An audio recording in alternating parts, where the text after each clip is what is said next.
ऐसी interesting stories की video देखने के लिए हमारे चैनल को लाइक कीजिए, सब्सक्राइब का बटन और बेल आइकॉन को प्रेस कीजिए। एक छोटी सी बस्ती में मामू पान वाले अपने पान बेचने के साथ साथ घरेलू टूटकों के लिए भी मशहूर थे। वो इलाके में सबके पसंदीदा शख्स थे। उनका छोटा सा पान का खोखा हर वक्त ग्राहकों से भरा रहता था। सिर्फ पान ही नहीं, मामू पान वाले लोगों को छोटी बीमारियों के लिए यूनानी टूटके भी बताया करते थे। एक दिन एक आदमी मामू पान वाले के पास आया और सौंफ खुशबू का पान खरीदा। उसने दानत के दर्द की तकलीफ दूर करने के लिए मामू से टूटका पूछा। मामू पान वाले ने पुराने दोस्तों की तरह मुस्कुराकर कहा, 2 लौंग लेकर दर्द वाले दानत के पास रख लो और हल्का सा दबाओ, दर्द चला जाएगा।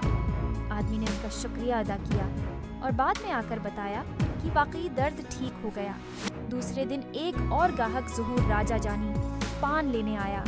इसने पान खाते हुए अपने जिस्म पर खारिश के बारे में मामू को बताया। मामू पान वाले ने हल्का सा चूना लीमू के रस के साथ मिलाकर खारिश वाली जगह पर लगाने को कहा और बोले कि सब खारिश ठीक हो जाएगी।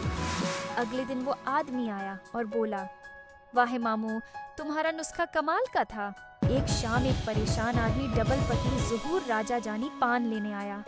उसने अपने बेटे के बुखार के लिए मामू से टूटका पूछा। मामू पान वाले ने कहा, पुदीने के पत्ते पानी में उबालो और उसका पानी पिला दो। आदमी ने उन पर भरोसा किया और ये इलाज अपने बेटे को दिया, लेकिन इलाज का उल्टा असर हुआ और लड़के की तबीयत और खराब हो गई। अस्पताल ले जाने के बावजूद बेटा बच नहीं सका।